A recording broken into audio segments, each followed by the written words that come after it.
श्री सीता रामचंद्राभ्याम नमः। स्वागत है आप सभी का हिंदू ग्रंथावली ऑडियो बुक चैनल में।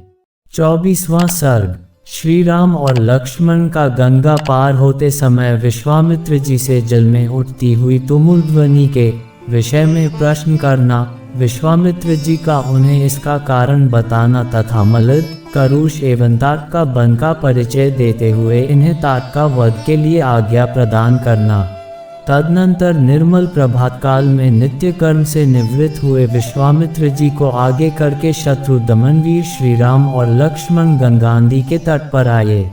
उस समय उत्तम व्रत का पालन करने वाले उन पुण्याश्रम निवासी महात्मा मुनियों ने एक सुंदर नाव मंगवाकर विश्वामित्र जी से कहा, महर्षि, आप इन राजकुमारों को आगे करके इस नाव पर बैठ जाइए और मार्ग को निर्विघ्नता पूर्वक तय कीजिए, जिससे विलंब न हो।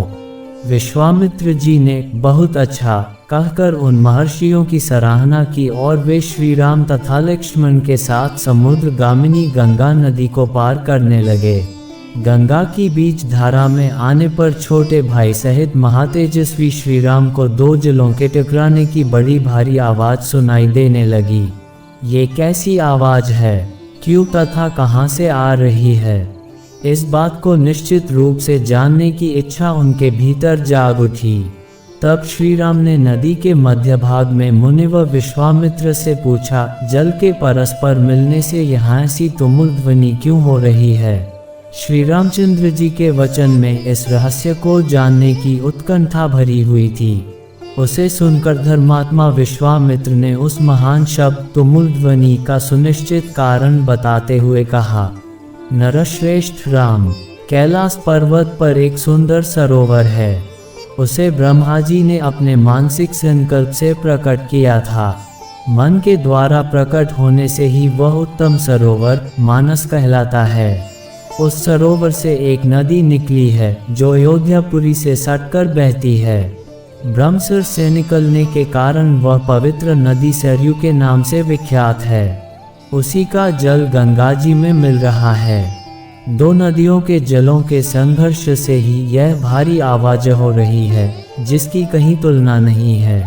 राम, तुम अपने मन को संयम में रखकर इस संगम के जल को प्रणाम करो। ये सुनकर उन दोनों अत्यंत धर्मात्मा भाइयों ने उन दोनों नदियों को प्रणाम किया और गंगा के दक्षिण किनारे पर उतरकर वे दोनों बंधु जल्दी जल्दी पैर बढ़ाते हुए चलने लगे।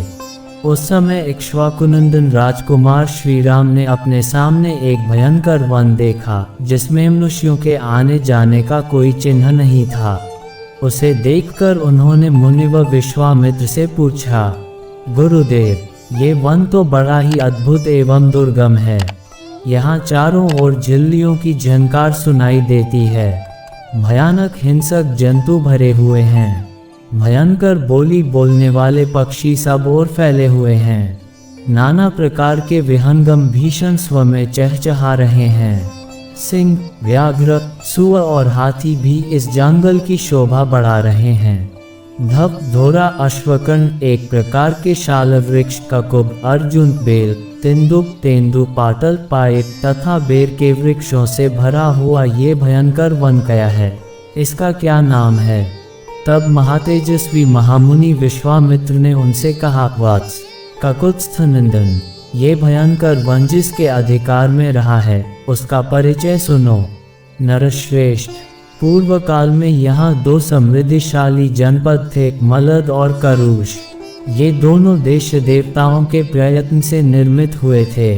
राम, पहले की बात है, वृत्रासुर का वध करने के पश्चात देवराज इंद्रमल से लिप्त हो गए। क्षुधा ने भी उन्हें धर दबाया और उनके भीतर ब्रह्महत्या प्रविष्ट हो गई। तब देवताओं तथा तपोधन ऋषियों ने मलिन इंद्र को यहाँ गंगाजल से भरे हुए कलशों द्वारा नहलाया तथा उनके मल और कारुष क्षुधा को छुड़ा दिया। इस भूभाग में देवराज इंद्र के शरीर से उत्पन्न हुए मल और कारुष को देकर देवता लोग बड़े प्रसन्न हुए। इंद्र पूर्ववत निर्मल, निष्करुष, क्षुधाहीन एवं शुद्ध हो गए। तब उन्होंने प्रसन्न होकर इस देश को यह उत्तम वर प्रदान किया, ये दो जनपद लोक में मलद और करुष नाम से विख्यात होंगे। मेरे अंगजनित मल को धारण करने वाले ये दोनों देश बड़े समृद्धिशाली होंगे। बुद्धिमान इंद्र के द्वारा की गई उस देश की वह पूजा देखकर देवताओं ने पाकशासन को बारंबार साधुवाद दिया। शत्रुघ्न, मलद और करुष ये दोनों जनपद दीर्घकाल तक समृद्धिशाली, धन धान्य से संपन्न तथा सुखी रहे हैं। कुछ काल के अनंतर यहाँ इच्छानुसार रूप धारण करने वाली एक यक्षिणी आई, जो अपने शरीर में 1000 हाथियों का बल धारण करती है। उसका नाम ताटका है। वह बुद्धिमान सुंद नामक दैत्य की पत्नी है। तुम्हारा कल्याण हो। मारीच नामक राक्षस, जो इंद्र के समान पराक्रमी है, उस ताटका का ही पुत्र है। उसकी भुजाएं गोल, मस्तक बहुत बड़ा, मुंह फैला हुआ और शरीर विशाल है। वह भयानक आकार वाला राक्षस यहाँ की प्रजा को सदा ही रास पहुँचाता रहता है। रघुनंदना, वह दुराचारिणी ताटका भी सदा मलद और करुष इन दोनों जनपदों का विनाश करती रहती है। वह यक्षिणी 1.5 योजन 6 कोस तक के मार्ग को घेर कर इस वन में रहती है। अतः हम लोगों को जिस ओर ताटका वन है उधर ही चलना चाहिए। तुम अपने बाहुबल का सहारा लेकर इस दुराचारिणी को मार डालो। मेरी आज्ञा से इस देश को पुनः निष्कंटक बना दो। ये देश ऐसा रमणीय है तो भी इसमें कोई यहाँ आ नहीं सकता है। राम, उस असह्य एवं भयानक यक्षिणी ने इस देश को उजाड़ कर डाला है। यह वन ऐसा भयंकर क्यों है, ये सारा रहस्य मैंने तुम्हें बता दिया। उस यक्षिणी ने ही इस सारे देश को उजाड़ दिया है और वह आज भी अपने उस क्रूर कर्म से निवृत्त नहीं हुई है। इस प्रकार श्री वाल्मीकि निर्मित आर्ष रामायण आदि काव्य के बालकांड में 24वां सर्ग पूरा हुआ। 24।